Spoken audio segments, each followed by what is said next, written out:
Hello friends, welcome back to our YouTube channel. अभी हम लोग यहाँ पे रिलायंस इंडस्ट्रीज लिमिटेड के एनालिसिस करेंगे और इस एनालिसिस में देखेंगे कल के दिन मीन्स 41 अक्टूबर को इस किस तरीके से अपने इंपॉर्टेंट लेवल्स एंड टारगेट हम लोगों को दिखा सकता है।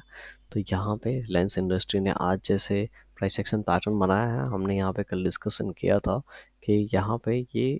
बहुत ही अच्छे तरीके से रिवर्सल दिया है। फर्स्ट थिंग, सेकेंड थिंग, हमने क्या बात किया था कि ये अब ऊपर की ओर जाएगा तो इसको इस लेवल के आसपास पहला रेजिस्टेंस मिलने वाला है। एंड सेकेंड लेवल जो था वो 2320 के आसपास था। ठीक है, तो इस लेवल के आसपास इसको रेजिस्टेंस मिलने वाला था और रेजिस्टेंस लेने के बाद यहाँ पे सीधे ऊपर की ओर गया है। प्लस हमने डिस्कस किया था कि अगर कोई भी शेयर बहुत दिनों से नीचे की ओर गिर रहा हो तो उसमें एक बार रिवर्सल पैटर्न बन जाने देना चाहिए एंड उसके बाद ही कोई भी बहुत बड़ा डिसीजन लेना चाहिए। रिवर्सल पैटर्न में था कि यहाँ पे डब्ल्यू टाइप पैटर्न प्लस यहाँ पे ये जो डाउन ट्रेंड का जो ट्रेंड लाइन था उसको ब्रेक होने देना है। अगर यहीं पे आसपास कहीं पे रिवर्सल पैटर्न बन गया है तो क्वांटिटी कम में पोजीशन बना लेना है और उसके बाद जब ट्रेंड लाइन ब्रेकआउट होगा तो अच्छी क्वांटिटी बाई करके अपना स्टॉप लॉस ट्रेल करके इस तरीके से रख लेना और ऊपर का जो भी टारगेट है 1 2 3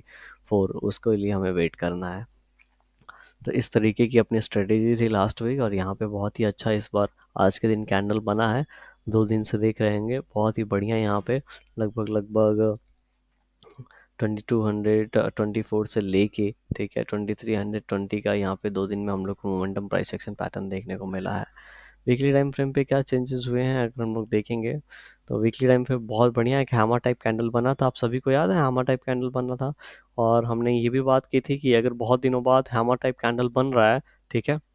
एक अच्छे रिवर्सल के बाद हैमर टाइप कैंडल बन रहा है, प्लस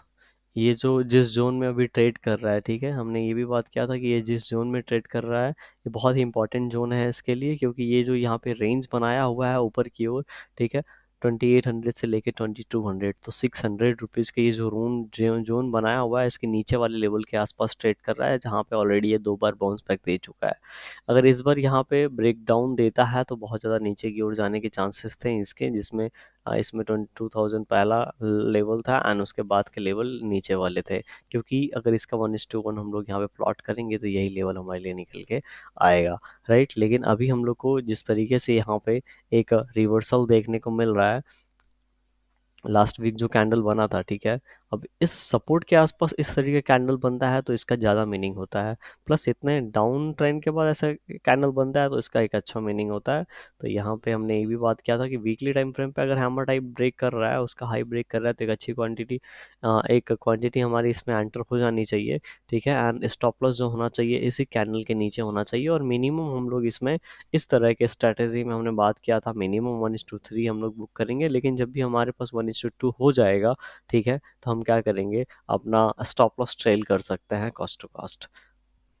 उसके बाद हम लोग 1:3 के लिए 1:4 के लिए बांट सकते हैं मार्केट के अंदर। तो अभी एक अच्छा रिवर्सल है आज के दिन, इसके हाई को इसने ब्रेक कर दिया है। नो डाउट इन तीनों कैंडल का जो लो था हमने बात किया था 2295 एक इंपॉर्टेंट रेजिस्टेंस के काम कर सकता है। तो अभी 15 मिनट टाइम फ्रेम पे देखेंगे रेजिस्टेंस की तरह काम किया है कि नहीं, ठीक है। अब ये ऊपर जाएगा तो ये लगभग लगभग 2350 के आसपास का लेवल जो है, 2345 से लेके 2350 के आसपास का जो लेवल है, ठीक है, ये एक रेजिस्टेंस का काम करेगा। तो इस लेवल पे हाँ हो सकता है ये लेवल ऐसा होगा जिन लेवल से इसको क्या मिले, इस तरीके से प्राइस एक्शन पैटर्न बनाने का एक मौका मिल जाए। और ये हो सकता है जिस तरीके से अभी देख रहे हैं यहाँ पे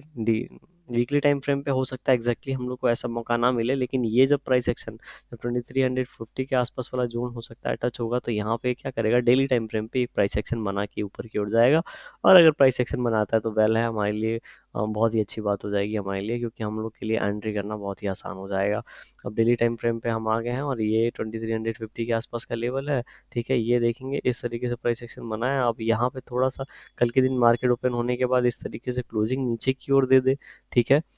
और आने वाले फिर 1 2 दिन में इस तरीके से ब्रेकआउट करे तो बहुत ही अच्छी एंट्री हो जाएगी, क्योंकि हमारा डब्ल्यू टाइप पैटर्न यहाँ पे कंफर्म हो जाएगा। एंट्री हुई यहाँ पे एसएल हो गया, ठीक है, उसके बाद ट्रेंड लाइन के आसपास भी ये ट्रेड कर रहा है तो ट्रेंड लाइन भी ब्रेकआउट हो जाएगा। तो दोनों चीज़ें एक साथ हो तो यहाँ पे फिर से हमारे लिए अच्छी बात होगी। और ये अच्छा इंडिकेशन हुआ कि अब हो सकता है यहाँ से जो ट्रेंड है, ये डाउन ट्रेंड जो इतने दिनों से चल रहा था, ये ब्रेक हुआ है। ठीक है, इस चैनल से जो उनसे ब्रेक आउट हुआ है, तो यहाँ पे हम लोग लगभग लगभग फिर दूसरा जो टारगेट है, नेक्स्ट टारगेट लगभग लगभग हम 2450 के आसपास का, मतलब इस लेवल से लगभग लगभग 100 रुपये का टारगेट ऊपर की ओर एक्सपेक्ट और कर सकते हैं। ठीक है, इसी फ्लो में जब ये ऊपर की ओर निकलेगा तो एंड उसके बाद फिर से जो नेक्स्ट टारगेट होगा हमारे लिए ऊपर की ओर 2550 का होगा। अभी हम लोग क्या करेंगे, कल के लिए ये बात करेंगे और कल की इंपॉर्टेंट लेवल्स के लिए 15 मिनट टाइम फ्रेम पे जाएंगे। 15 मिनट टाइम फ्रेम पे अगर हम लोग यहाँ पे इसको देखने की कोशिश करेंगे तो आपको जो नीचे की वो लास्ट स्विंग दिख रहा होगा, ठीक है, 2260, एंड उसके बाद यहाँ पे जो लेटेस्ट स्विंग दिख रहा होगा, ठीक है, वो लगभग लगभग 2320 के आसपास है। हमने बात किया था जब ये यहाँ से ऊपर की ओर जाएगा, ठीक है, तो लगभग लगभग ये वाले जो लेवल्स हैं वो इसके लिए रेजिस्टेंस का काम करेंगे, 2300 के आसपास वाले। तो देखेंगे, मैं चार्ट जूम आउट करता हूँ, 2300, ये, ठीक है, 2305 के लेवल्स जो हैं एक रेजिस्टेंस का यहाँ पे काम किए हैं, और यहाँ पे एक दो कैंडल रुकने के बाद फिर से ये रिवर्सल ऊपर की ओर गया और ये फिर रेजिस्टेंस का काम किया था, तो अभी एक सपोर्ट का काम कर रहा है 15 मिनट टाइम फ्रेम पे। 15 मिनट टाइम फ्रेम पे देखेंगे, जो लेटेस्ट स्विंग है वो लगभग लगभग 2325 पे है, और नीचे ऊपर की ओर, और नीचे की ओर जो स्विंग है वो थोड़ा सा यहाँ पे 2390 के आसपास है। तो अगर यहाँ से फिर से इन लेवल्स को ये ऊपर की ओर निकालता है तो ये बहुत ही अच्छे तरीके से ऊपर की ओर जा सकता है। लेकिन कल की, मानते हैं कल ओपनिंग होगी इन्हीं लेवल्स के आसपास, और इन लेवल्स इसको रेजिस्टेंस मिलता है, ये इस तरीके से नीचे आता है और इन लेवल्स के आसपास से फिर से ये सपोर्ट लेके इस तरीके से ऊपर जाता है। तो जो हम डब्ल्यू टाइप पैटर्न बोल रहे थे, हो सकता है वो यहाँ पे कंफर्म हो जाए, और कंफर्म होता है तो वेल एंड गुड है। एक प्राइस एक्शन पैटर्न बनना ज़रूरी है, और जल्दी बनता है तो सभी बायर्स को दिखता है। और अगर यहाँ पे बन के जाता है, देखिए जैसे इस तरीके से यहाँ पे सेलिंग हो रही थी, ठीक है, तो यहाँ पे फर्स्ट टाइम कोशिश किया, नहीं जा पाया, लेकिन यहाँ पे देखेंगे तो यहाँ पे इसने इस तरीके से नीचे आया, फिर ऊपर जाके फिर नीचे आया, एंड फिर इस तरीके से यहाँ पे जर्नी तय किया है। अदरवाइज ये अलग बात है कि यहाँ पे गैप अप ओपनिंग हो गया है, लेकिन यहाँ पे देखेंगे तो डब्ल्यू टाइप पैटर्न 15 मिनट पे कंफर्मेशन हो चुका था, एंड उसके बाद ये धीरे धीरे स्लोली ऊपर की ओर अभी निकला है। तो कल के दिन अगर यहाँ पे फ्लैट ओपनिंग होती है, और तो ये इसके लिए जो इंपॉर्टेंट लेवल्स हो सकते हैं,